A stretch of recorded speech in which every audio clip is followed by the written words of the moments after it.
नमस्कार ईश्वर टीवी मु चिन्मय कहूची जीवा चलंतु बरगड़ छुईबा से पवित्र वृक्ष को जो वृक्ष रे गढ़ाएब कालियार रथ कालिया पाई सारा विश्व पागल तार टिके प्रेम आउ टिके करुणा पाई भक्तटिए गोटिए जन्म नुहे जन्म जन्म पाई सबु सुख को जलांजलि दे पारे आखि पुरेई थरे देखिबा पाई शह शह माइल रु खरा तरा शीत काकर को खातिर नकरी भक्तटे दौड़ी आसे पुरी बड़दाण्ड को ओडियार हृदयर स्पंदन ई कालिया पाई केते पूजा केते पार्वण पुणी केते रीतिनीति तन्मध्यरु सारा विश्व को प्रेमर अपूर्व बंधन रे बांधी रखिछि जगार घोष यात्रा वर्षरे एही दिनटी सारा विश्व पाई अनेक रोमांच नहीं आसे भक्त भगवानर मिलनर दिन ये निजे स्वयं विश्व नियंता रत्न सिंहासन ओह्लाई आसती बड़ दाण्ड को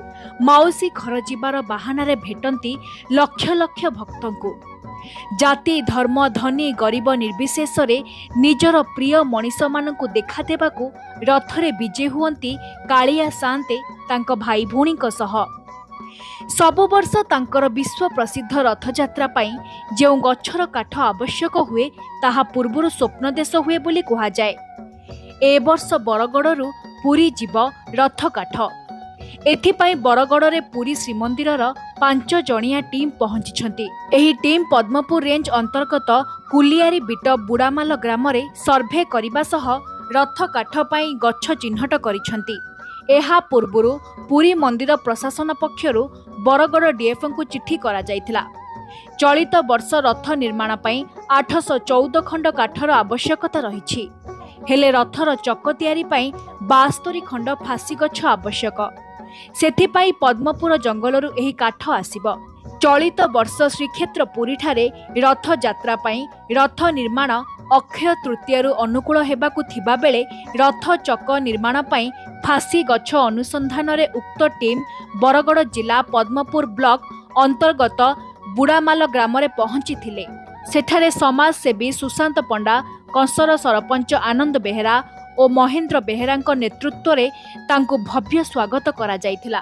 बरगड़ डीएफओ एवं पद्मपुर रेंजर सह जाई पद्मपुर गाईसिलेट रास्ता बुड़ामाल छक निकटरे 15टी फासी गछ चयन होइतिबार सूचना देइछंती कमिटी।